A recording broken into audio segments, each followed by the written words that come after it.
As human beings, we are born with certain innate abilities to learn and master a wide range of skills including walking, talking, swimming, and riding a bicycle. However, the pace at which we learn these skills can vary greatly from person to person. The pace at which each child learns to walk can vary depending on factors such as their physical development, temperament, and environment. Talking is another skill that develops at different rates. Language acquisition is a complex process involving not only mastering the sounds and grammar of a language but also developing the ability to understand and use language in social situations. Walking is one of the first skills we learn as infants, and it involves a complex set of movements and coordination between different parts of the body. Babies typically start by crawling and pulling themselves up, then taking small steps while holding onto furniture or the hands of a caregiver. As they gain more confidence and control, they begin to take independent steps and eventually learn to walk on their own. Similarly, learning to ride a bicycle requires developing balance, coordination, and the ability to make quick adjustments to maintain control. Each person learns at their own pace and may face different challenges or setbacks along the way. Swimming and riding a bicycle are skills that typically require more deliberate and focused practice than walking or talking, such as developing a range of physical skills, breath control, buoyancy, and propulsion, or fear and anxiety of water. Each person may have different motivations, interests, and aptitudes that influence their willingness and ability to learn. Some may be more inclined to take risks and push themselves, while others may be more cautious or hesitant.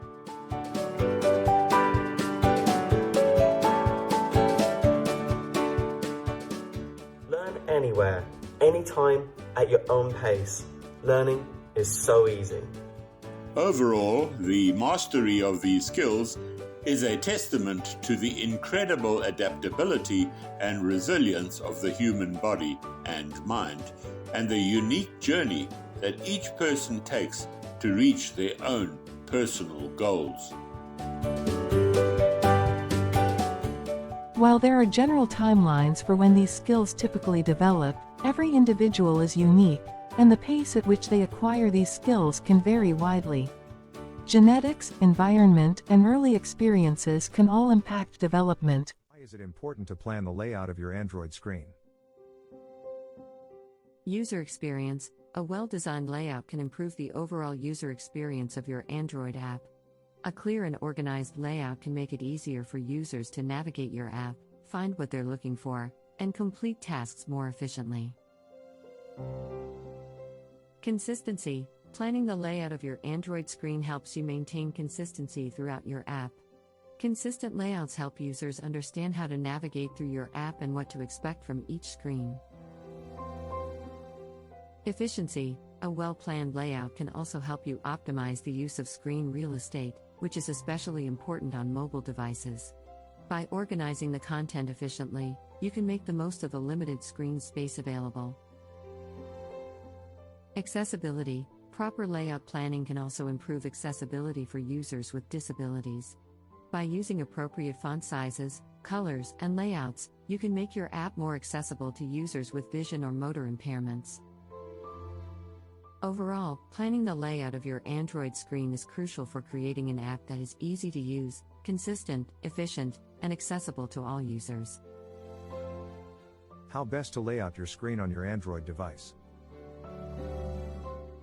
The best way to lay out your screen on your Android device will depend on your personal preferences and the apps you use most frequently. Here are some general tips to consider. Organize your home screen.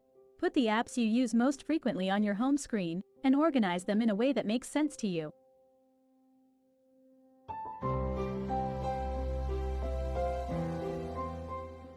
For example, you might group all of your social media apps together, or put your most used apps in a row at the bottom of the screen.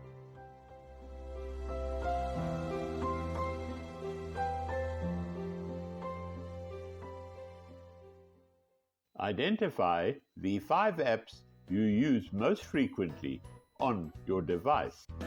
Place them at the bottom of your home screen, left to right, in order of importance. These will appear at the bottom of every menu page you go to. Limit the number of pages to 3. Home page used daily. Page 2 used weekly. And page 3 used occasionally.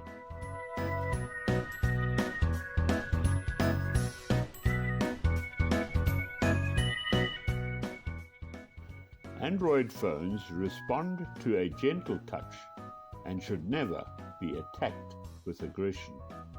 Gently place your finger on the screen, preferably in an open space, and either flick in the intended direction or, while keeping contact with the screen, slide smoothly in the intended direction as demonstrated.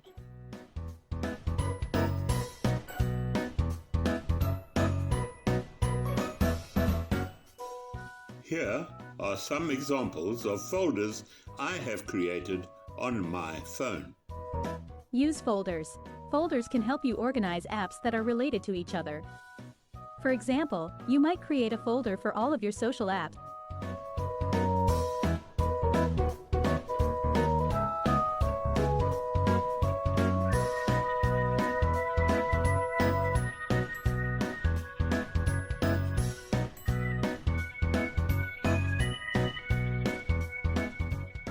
Or a folder for all Google-related apps.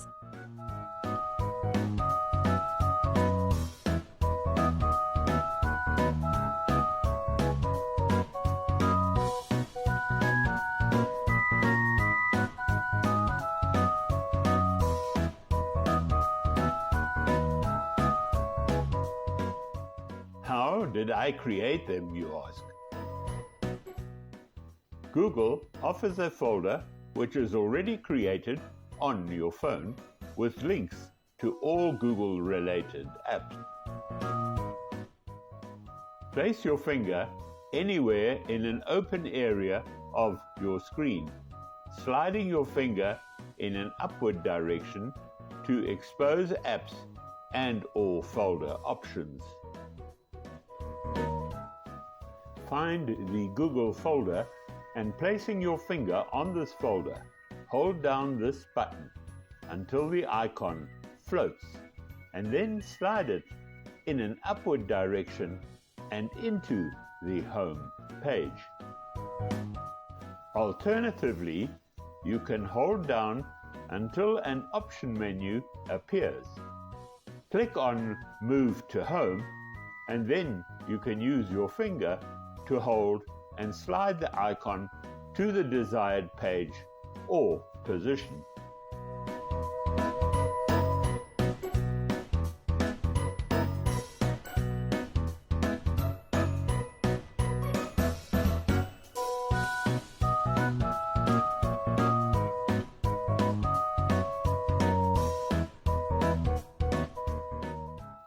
How to create a new folder. Hold down an icon and drag it onto another icon you wish to group it with.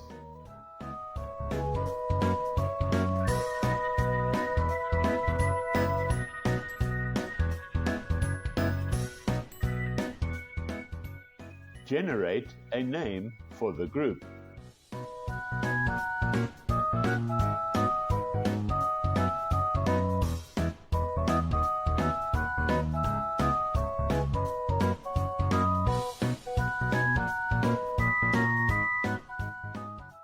Thereafter, you can drag any icon of your choice into the folder you have created.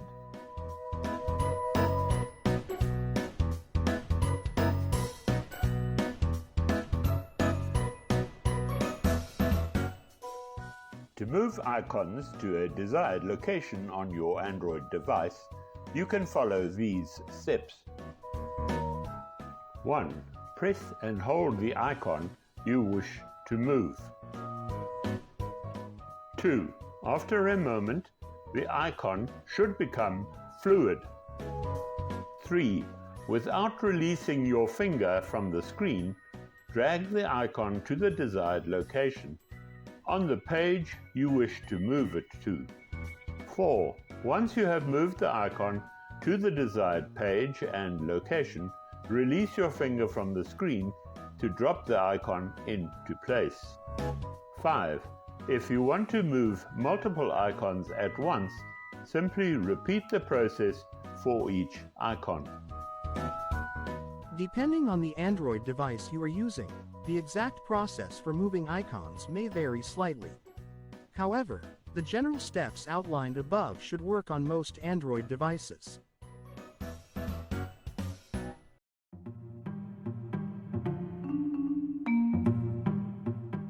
Initially, we are developing a training webinar specifically for Android phones only. Therefore, it's important to recognize that every individual has their own personal pace of development and that this is completely normal.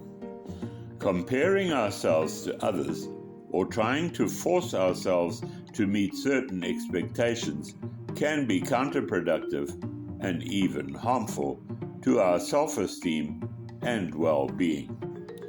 It's important to focus on our own progress and celebrate our unique strengths and abilities. As each of the Big 7 content is completed, it will be sent to those who have agreed to assist. Please provide your name, cell phone number, and email address so that you can be contacted and added to the Golden Androids group on WhatsApp.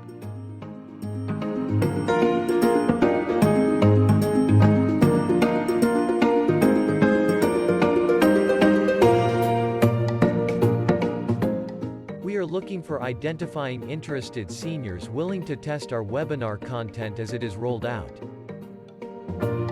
They are free to use the test versions as frequently as they wish during the test phase at no cost, but would appreciated feedback on any problems experienced during use.